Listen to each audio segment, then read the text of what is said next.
কীটনাশকের ব্যবহার ছাড়াই লাউ চাষে সাফল্য পেয়েছেন কুষ্টিয়ার কৃষকেরা। পোকামাকড় দমনে ব্যবহার করছেন পরিবেশ বান্ধব ফেরোমন ফাঁদ। এতে একদিকে যেমন কমেছে পোকার আক্রমণ ও উৎপাদন খরচ, অন্যদিকে বেড়েছে ফলন।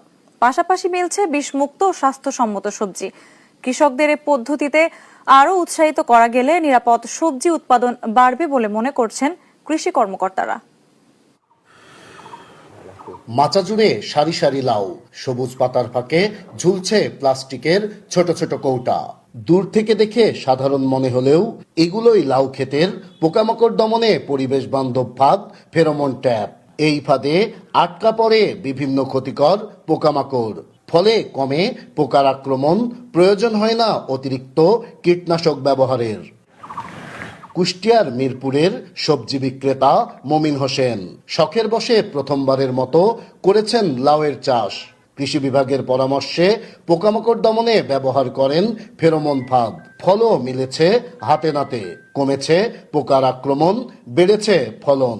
একই সঙ্গে কমেছে উৎপাদন খরচও। 1 বিঘা জমিতে 30,000 টাকা খরচ করে 1 মাসেই 20 থেকে 25,000 টাকার লাউ বিক্রি করেছেন। আগামী 2 মাসে আরো 1,20,000 টাকার লাউ বিক্রির আশা মমিনের। বান দিতে আমার 16,000 টাকা খরচ হয়েছে।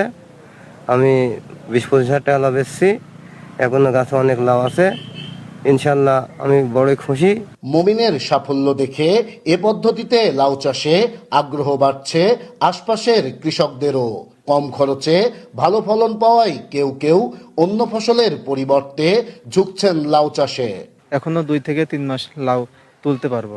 আমার পাশে জমি আছে, জমিটা দেখে আমি এবার পাট কেটে পুরো জমিটায় লাউ লাগানোর চিন্তা ভাবনা করছি। কৃষি কর্মকর্তারা বলছেন, কৃষকদের মাঝে এ পদ্ধতি ব্যবহার আরো বাড়ানো গেলে কমবে কীটনাশকের ওপর নির্ভরতা, মিলবে স্বাস্থ্যসম্মত সবজি।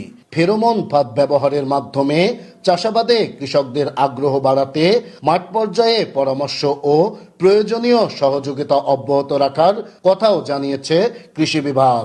আপনারা দেখবেন যে লাউয়ের প্রধান শত্রু পোকা হচ্ছে মাছি পোকা, সেটা ফেরোমন ফাঁদে আটকে আছে এবং কৃষকের এই কারণে ফেরোমন ফাঁদের ব্যবহার করার কারণে তাকে অতিরিক্ত বিষের যে খরচ সেটা করা লাগছে না। কৃষকদের সহজ ও পরিবেশ বান্ধব এ পদ্ধতিতে আরো সম্পৃক্ত করা গেলে নিরাপদ সবজি উৎপাদনের পাশাপাশি বাড়বে কৃষকের লাভও, এমনটাই প্রত্যাশা সংশ্লিষ্টদের। নাইদা সান্তিতাস, দেশ টিভি, কুষ্টিয়া।